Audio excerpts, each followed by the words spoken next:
Welcome back to Film Time. In today's video, we'll show you moments on 90 Day Fiance that would cause normal couples to break up. Let's get into the video.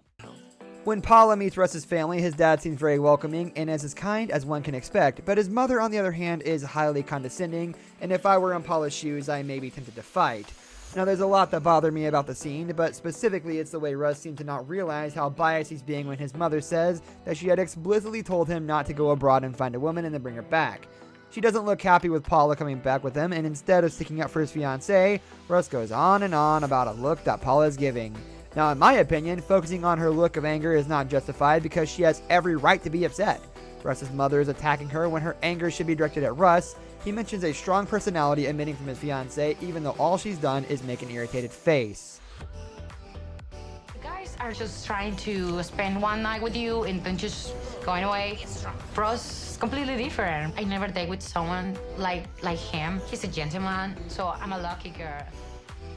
And you? The joke was when he first left was, don't go down there and fall in love and, bring a girl back home. And sure enough, he does. And it's just like this face. That's when the strong personality comes out. And that would be my biggest concern here in Oklahoma. You know you're madly in love with someone and would do anything for them, like move from Morocco to the United States, hoping to start a new life with your loved one. Oh, did I mention only being 55% attracted to them? From the get-go, it was clear that Azan was not happy with the way Nicole looked, despite knowing her size before moving in with her. Throughout the show, he was constantly fat-shaming her, but one of the most disgusting parts of the relationship was when he told her that he was only slightly attracted to her physically, and then tried to force her to work out with him.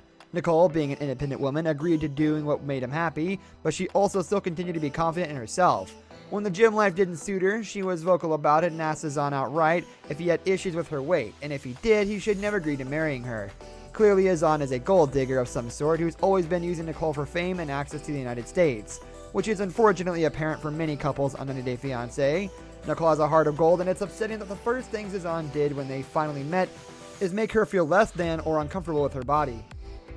If I go to America, I hope that I get to work in gym, It's really things that's one of the things that I love to do. But whenever I talk to Nicole about being healthy, she doesn't. I want to be healthy and I want, to be in shape.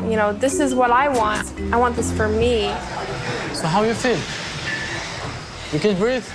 That's because you don't go to gym. I'm attracted to Nicole, but it's not just for example, 55%.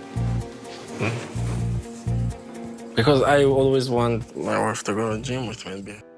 This starts off somewhat cute, depending on how you look at it, that is. Paul is finally ready to tell Karini about his past and how he had been in prison for arson. He has an entire speech prepared and seems quite nervous, but it's a good thing he's telling her because he did let her get engaged to him without knowing he had a criminal record. Would he let her marry him having not known it? What makes the scene all the more cringeworthy is the fact that there is such a strong language barrier between the couple that Paul can't actually speak to her with her understanding him, and so he has to use a translating application. While he's typing out his life story into the text box on his phone, Karini has no idea what is happening and is just looking around. The whole texting back and forth and the exaggerated facial expressions from Paul's side makes this unwatchable.